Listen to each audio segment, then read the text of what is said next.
ഇന്ന് ഈ ഭാഗം ഒന്ന് അടക്കി പറക്കുക കേട്ടോ. മൊത്തം ഇങ്ങനെ ഡിസോർഡർ ആയിട്ട് ഇങ്ങനെ തിരക്ക് പിടിച്ച് ഓരോന്ന് വെക്കണതൊക്കെ ഇങ്ങനെ മോശമായിട്ട് ഇങ്ങനെ കിടക്കുക കേട്ടോ ഈ ഭാഗം. ഇതൊരു സ്റ്റോർ റൂം പോലെയാണ് അത്. പക്ഷേ ഇടയ്ക്കിടയ്ക്ക് അടക്കി പറക്കി വെച്ചില്ലെങ്കിൽ സാധനങ്ങൾ വെച്ചതൊന്നും കാണില്ല. പിന്നെ അത് അവിടെ ഇരുന്ന് പഴകി മോശമായി പോവും. അപ്പോൾ ഇതൊന്ന് ക്ലീൻ ചെയ്യാൻ കുറച്ച് ദിവസമായി നമ്മൾ വിചാരിക്കണത്. അപ്പോൾ ഇന്ന് അങ്ങോട്ട് ചെയ്യാമെന്ന് വിചാരിച്ചു. അപ്പോൾ ഇങ്ങനെയാണ് ഇപ്പോഴത്തെ ഒരു കോലം. ഞാൻ തുടങ്ങി വെച്ചു കേട്ടോ ആ ഭാഗത്ത്. മുകളിലും അത്യാവശ്യം തുടച്ചു ക്ലീൻ ചെയ്തു മാറ്റിയൊക്കെ വെച്ചേക്കണാണ്. ചെറിയ കുപ്പിയൊക്കെ ഫ്രണ്ടിലോട്ട് എടുത്ത് വെച്ചു. ചെറിയ കുപ്പി ബാക്കിലോട്ട് പോയി കഴിയുമ്പോൾ പിന്നെ ചെറിയ ഐറ്റംസ് ഒന്നും കാണില്ല, കുപ്പി കാണില്ല.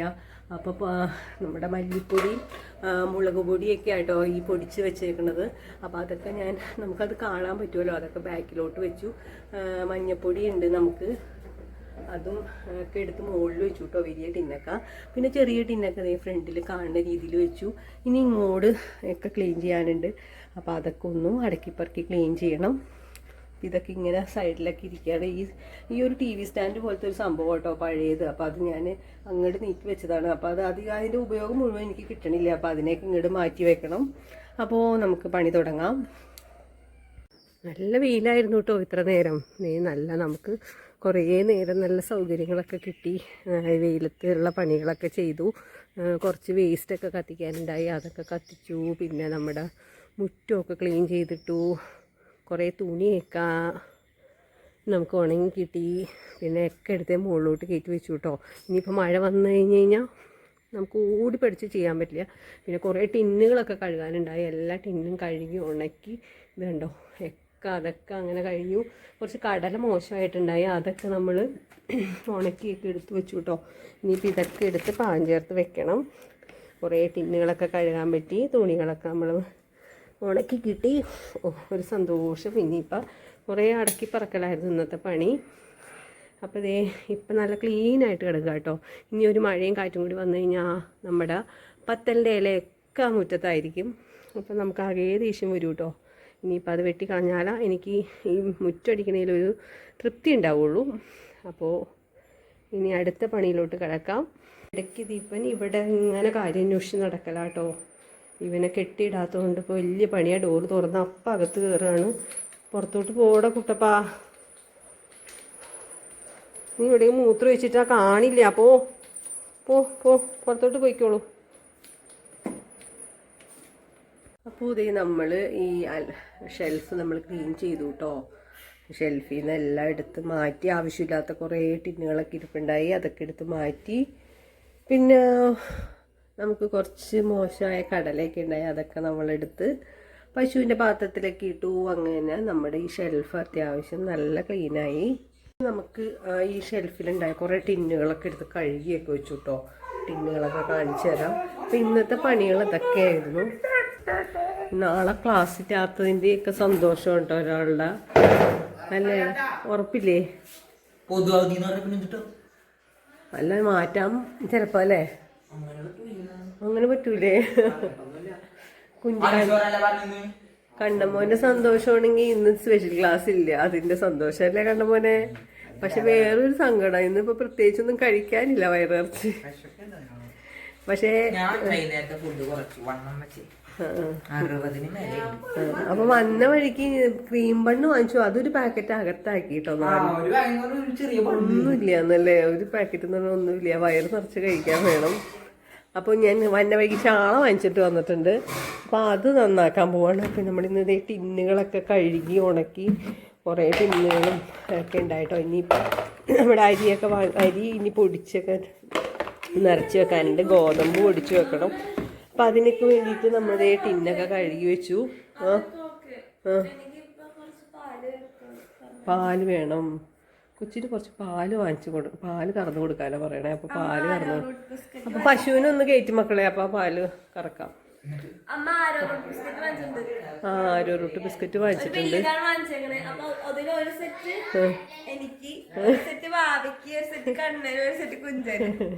ഞാൻ വലിയ കാര്യമായിട്ട് ചിരിച്ചിട്ട് പറയണത് എന്താ വെച്ച് കഴിഞ്ഞാൽ, എൻ്റെയൊക്കെ ചെറുപ്പത്തിലെ ഞാനും എൻ്റെ അനിയത്തിയുമാണേ. അപ്പം അനിയത്തിക്ക് ഇതുപോലെ ഒരു ബിസ്ക്കറ്റ് വാങ്ങിച്ചു കഴിഞ്ഞാൽ എത്ര വലുതാണോ ചെറുതാണോ പകുതി പകുതിയാട്ടോ. പകുതി എനിക്കും പകുതി എന്തുവാടാ അത് മുടി മുടി പിടിച്ച് പൊക്കി നശിപ്പിച്ച് വൃത്തികേടാക്കി. ഞാൻ ഇവിടെ കുറച്ച് ഗ്ലാമറിൽ നിൽക്കാൻ വേണ്ടിയിട്ടാണ് നീ വൃത്തികേടാക്കി പാടിച്ചിട്ട് പോലെ ആക്കി. എന്താ ചെയ്യണം, ഇവന്റെ പണിയാട്ടെ. കുറച്ച് പിരി പോയിരിക്കണതാണേ.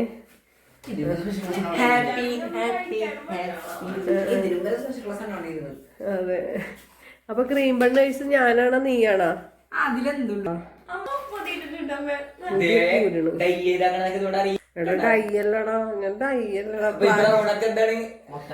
നരച്ചു പോയിട്ട് കുഴപ്പൂടാ, നരച്ച് അടിയിലോട്ട് വന്നു തന്നെ. ഇതിനകത്ത് 4 പീസ്. അപ്പൊ ഞാൻ പറഞ്ഞു തന്നത് ഇതുപോലെ ഒരു ബിസ്ക്കറ്റ് വാങ്ങിച്ച പകുതി അനിയത്തിക്ക് പകുതി എനിക്ക്, ഒരു ബ്രെഡ് വാങ്ങിച്ച പകുതി അനിയത്തിക്ക് പകുതി എനിക്ക്, അങ്ങനെ ആയിരുന്നു ഞാൻ ഒരു ദിവസം പറഞ്ഞു. അങ്ങനെയല്ല, ഈ പലഹാരം എന്ത് വാങ്ങിച്ചാലും പകുതി പകുതി ഞങ്ങൾക്കായിരുന്നു. ബ്രെഡും ബിസ്ക്കറ്റും ഒന്നും എൻ്റെ അച്ഛനും അമ്മയൊന്നും കഴിക്കാറുണ്ടായില്ല, അങ്ങനെയായിരുന്നു. അപ്പൊ പാല്, ഒരു ഗ്ലാസ് പാലും പകുതി പകുതി ബ്രെഡ് പകുതി പകുതി ബിസ്ക്കറ്റ്, ഇതായിരുന്നു ഞങ്ങളുടെ കണക്ക് കേട്ടോ. വൈകുന്നേരം പലഹാരങ്ങളൊന്നും ഇല്ല. ഇവർക്ക് പകുതി പകുതി ആക്കാൻ പറ്റും. ഒരു പാക്കറ്റ് 4 പേരുള്ളതുകൊണ്ട് അത് അത്ര ഒരു ക്വാണ്ടിറ്റി ഇവർക്ക് കിട്ടില്ല എന്നാണ് അവരുടെ പരാതി. പക്ഷെ എന്താ പറയാ, എന്റെ കുറ്റമല്ല, ഞാൻ അതിനകത്ത് ഉത്തരവാദിയല്ല. നിങ്ങൾ പറയൂ, മറ്റേ മിനിസ്റ്ററോട് പറയൂ. ഫണ്ട്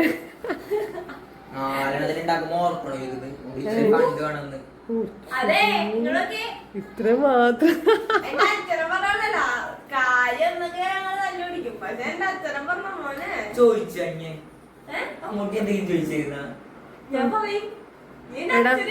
ചേച്ചിയുടെ അക്കച്ചിക്ക് എന്തും പറയാം, ചോദിക്കാം, ക്വസ്റ്റ്യൻ ചെയ്യാം.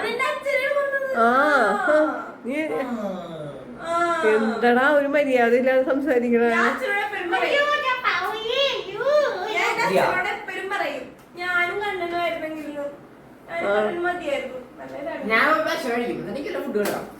മോന് ചാള വറുത്ത് വേണോ ചാള കറി വെച്ചോ?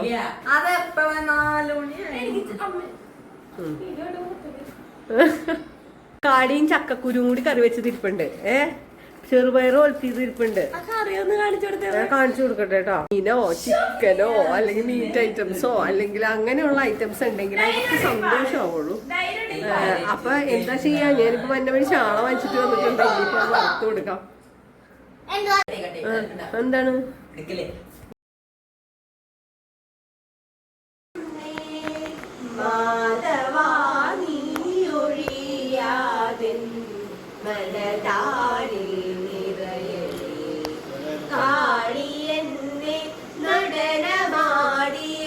തിരുപാദം തൊഴുന്നേ മാധവാനിയൊഴിയാതിൻ. ഒന്നും പറയണ്ട കേട്ടോ, 9:08 ഞങ്ങൾ പുറത്ത് പോയിട്ട് ഇപ്പോൾ വന്നോളൂ. രേഷന് പനി പിടിച്ചു, രേഷനെ കൊണ്ട് ഡോക്ടറിനെ കാണാൻ പോയി. പിന്നെ വണ്ടിയുടെ ചാർജർ കംപ്ലൈൻ്റ് ആയി, അത് നന്നാക്കാൻ കൊടുത്തിട്ടുണ്ടായി, അത് വാങ്ങിക്കാൻ പോയി. ഇതൊക്കെ കഴിഞ്ഞ് ഇവിടെ വന്നപ്പോൾ 9:00. പിന്നെ ബ്ലഡ് ടെസ്റ്റ് ചെയ്യാനൊക്കെ ഉണ്ടായിരുന്നു. അപ്പം അങ്ങനെ ഒരു സമയം ലേറ്റായി, അതുകൊണ്ട് വീഡിയോസ് ഒന്നും ഇനി ഭംഗിയായിട്ടൊന്നും എടുക്കാൻ പറ്റിയില്ല. അപ്പോൾ ചാണകം ഒന്ന് കോരി കഴിഞ്ഞിട്ട് നമ്മുടെ പണി തുടങ്ങണം. നല്ല മഴയാട്ടോ.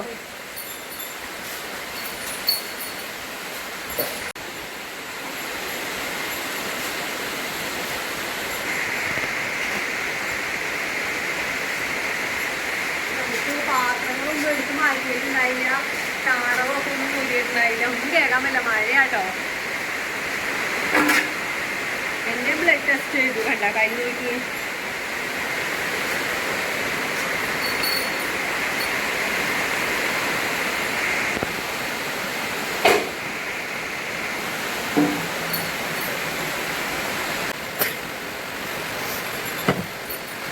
കണ്ടെങ്കിൽ വന്നതിന് ശേഷം നമ്മൾ ഫാമൊക്കെ ഒന്ന് ക്ലീൻ ചെയ്ത് 9:00 ആയിട്ടോ. അതൊക്കെ ക്ലീൻ ചെയ്തിട്ട് നമുക്ക് രാവിലത്തേക്കുള്ള തീറ്റയൊക്കെ എടുത്ത് സെറ്റ് ചെയ്ത് വെക്കുന്നതാണ്. അപ്പോൾ അല്ലെങ്കിൽ പിന്നെ നമ്മൾ 4 മിനിറ്റ് 4 കഴിഞ്ഞിട്ട് പണിയെടുക്കുന്നതും ഇതൊക്കെ റെഡിയാക്കി വെക്കുകയാണെങ്കിൽ നമുക്ക് ഒരു 5 ആകുമ്പോഴത്തേക്ക് പണി തുടങ്ങിയാൽ മതി. അപ്പോൾ അതിന് വേണ്ടി എല്ലാം സെറ്റ് ചെയ്ത് വെച്ചിട്ട് പിന്നെ പണി കഴിഞ്ഞ് അകത്തേക്ക് വരാതെ വിചാരിച്ചിട്ട് അപ്പോൾ വേഗം എല്ലാം എടുക്കുന്നത് 5 പാത്രത്തിൽ നാളത്തേക്കുള്ള തീറ്റ എടുത്ത് വെച്ച് നമ്മൾ പണി എളുപ്പമായി. ഇതിനൊരു മടി പിടിച്ച് കഴിഞ്ഞാൽ കുട്ടികൾക്ക് രാവിലെ എഴുന്നേറ്റ് ആദ്യം കിടന്ന് തിരക്കി എടുക്കുന്നതായിരിക്കും. അപ്പോൾ രാത്രി ചെയ്യുന്ന പണികൾ രാത്രി തന്നെ ചെയ്ത് വെക്കും. എത്ര വന്നെങ്കിലും അല്ലെങ്കിൽ എത്ര യാത്ര കഴിഞ്ഞ് വന്നാൽ പോലും അത് നമ്മൾ ചെയ്തു വെച്ചിട്ട് കിടക്കുള്ളൂ. ഇന്നത്തെ ഒരു വിഷയം എന്ന് പറഞ്ഞാൽ ഏറ്റവും വലിയൊരു വിഷയമാണ് മൂത്ത കുട്ടി ഇവിടുത്തെ ഭക്ഷണം കഴിക്കാൻ ഭയങ്കര മടിയാണ്. അപ്പോൾ പിന്നെ മീൻകറി ആയതുകൊണ്ട് ഒന്നും കൂട്ടി കഴിച്ചിട്ടില്ല. അവക്കുള്ള കറി റെഡിയാക്കണമാണ്. അക്കച്ചിക്ക് വേണ്ടി ഉണ്ടാക്കണതാണ്. അക്കച്ചി ഞാൻ പുറത്ത് പോയപ്പോൾ വിളിച്ചിട്ടുണ്ടായിരുന്നു, എന്താണ് കറി, മീൻകറി മാത്രമുള്ള, ഞാൻ എന്ത് കഴിക്കും, ഞാൻ ഉച്ചക്ക് മീൻകറി ആയാലും ഞാൻ മര്യാദക്ക് ഭക്ഷണം കഴിച്ചിട്ടില്ല, പച്ചക്കറി വേണം അവർക്ക്, മീൻകറി ഒന്നും ഇഷ്ടമല്ല. അപ്പോൾ കാളാഞ്ചി, ചെറിയൊരു കാളാഞ്ചി കറി വെച്ചതുണ്ട് കേട്ടോ. ഉണ്ടാവും ഈ കാളാഞ്ചി കറി വെച്ചതുണ്ട്. ഈ കുട്ടിക്ക് ഇതൊന്നും ഇഷ്ടമല്ല. ഞാൻ ഇപ്പോൾ ഉറങ്ങിയിട്ട് ഉറക്കത്തിൽ ഇനി വാരി കൊടുക്കണം, അതാണ് പ്രശ്നം. ബാക്കി ഈ 3 പേരെ കൊണ്ട് എനിക്കൊരു ബുദ്ധിമുട്ടില്ല ഭക്ഷണ കാര്യത്തിൽ. ഈ കുട്ടീനെ കൊണ്ട് വലിയ പാടാണ്, ഭയങ്കര ബ്ലഡ് കുറവാണ്. ഭക്ഷണം കഴിക്കാതിരുന്ന് കഴിഞ്ഞാൽ ശരിക്കും പറഞ്ഞു കഴിഞ്ഞാൽ അത്രയ്ക്ക് ബുദ്ധിമുട്ടുണ്ടാവുന്നതാണ് ഡോക്ടർ പറയുന്നത്. ഞാൻ ഇത്തിരി വെള്ളക്ക അരിഞ്ഞ് വേഗം ഒന്ന് വാട്ടിയിട്ട് ചോറ് വാരി കൊടുക്കാമെന്ന് വിചാരിച്ചാട്ടോ. സമയം 10 മണിയാവാതെ കൊണ്ടുമായി. ഞാൻ കുഴപ്പമില്ല, ഇന്നത്തെ ഫുഡേ ഇല്ലാത്തതുകൊണ്ട് ഇന്ന് ഉണ്ടാക്കി വായിൽ വെച്ച് കൊടുക്കണം. അതിനൊക്കെ പണിയിലാണ് കേട്ടോ. എനിക്ക് വീട്ടിലെ പണികൾ കറിയും കഞ്ഞിയും കറിയൊക്കെ വെച്ച് വെക്കാം. ഇത് കഴിക്കാതിരിക്കുമ്പോഴുള്ള ബുദ്ധിമുട്ട് എന്താണ് കുട്ടികൾ. അപ്പോൾ വെണ്ടയ്ക്ക മെഴുക്ക് പുരട്ടി ഉണ്ടാക്കാനുള്ള വേഗമുള്ള തിരക്കില്ല കേട്ടോ. എന്ന് വെച്ചാൽ 10 മണി എന്തോ ആവാറായി. അപ്പോൾ ഭക്ഷണം മര്യാദയ്ക്ക് ഉച്ചത്തെയും കഴിച്ചിട്ടില്ല. അപ്പോൾ വൈകുന്നേരവും രാത്രിയെങ്കിലും ഒന്ന് കഴിച്ച് കിടക്കട്ടെ എന്ന് വിചാരിച്ചിട്ടാട്ടോ വേഗം തിരക്ക് പിടിച്ച് ഒരു 3-4 വെണ്ടയ്ക്ക എടുത്തിട്ടുള്ളൂ. അതെടുത്ത് വേഗം മെഴുക്ക് പുരട്ടി ഉണ്ടാക്കി കൊടുത്താൽ ഭയങ്കര ഇഷ്ടമാണ് വെണ്ടയ്ക്കയൊക്കെ. ഉറക്കത്തിലാണെങ്കിലും വാരി കൊടുത്താൽ കഴിച്ചോളൂ കേട്ടോ. അപ്പോൾ വേഗം നമുക്ക് റെഡിയാക്കാനാണ്. ക്ഷീണമാണ് മൂത്ത ആൾക്ക്, ഭക്ഷണത്തോട് എന്തോ ഇഷ്ടക്കുറവാണ്. അപ്പോൾ അവർക്ക് ഇഷ്ടമുള്ളതാണെങ്കിൽ മാത്രമേ അത് ഇത്തിരി കഴിക്കുള്ളൂ.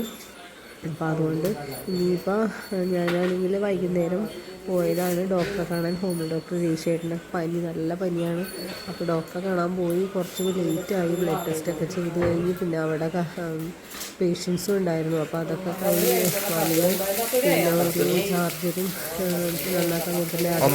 വന്നപ്പോൾ ഒത്തിരി നേരമായി, 10 മണി അടുത്തായി. അപ്പോൾ വേഗം തന്നെ എനിക്ക് പച്ചക്കറി ഒന്നും ഇല്ലാത്തതുകൊണ്ടാണ് കേട്ടോ, അല്ലെങ്കിൽ ഞാൻ ഉണ്ടാക്കി വെച്ചിരുന്നേന്. പിന്നെ ഇപ്പോൾ വന്ന വഴി വാങ്ങിച്ചിട്ട് വന്നിട്ട് വേഗം ഒരു മെഴുക്കുവരട്ടി ഉണ്ടാക്കണം കേട്ടോ. എന്താ ചെയ്യാൻ, ഇതിനൊന്നും കഴിക്കാതിരുന്ന് കഴിഞ്ഞാൽ അതൊരു പ്രയാസമാണ്. എനിക്ക് ഭക്ഷണം എത്ര ടെൻഷൻ കൂടുതൽ വന്നു കഴിഞ്ഞാൽ അതനുസരിച്ച് ഭക്ഷണം കഴിക്കും. അതാണ് എനിക്ക് സ്വഭാവം. പച്ചക്കറി ഫ്രൂട്ട്സ് കഴിച്ചാലാണ് ശരീരത്തിന് ആവശ്യമുള്ളതൊക്കെ ഉണ്ടാവുന്നത്. ഇങ്ങനെ ചോറ് മാത്രം ഇട്ടിട്ട് ഒരു കാര്യമില്ല.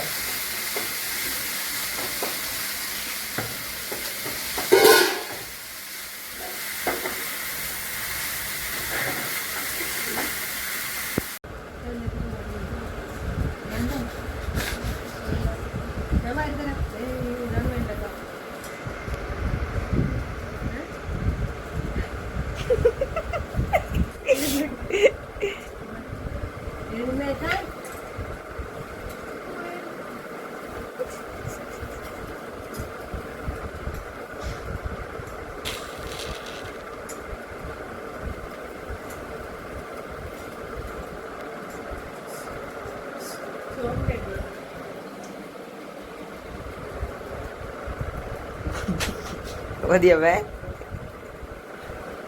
ਵਧੀਆ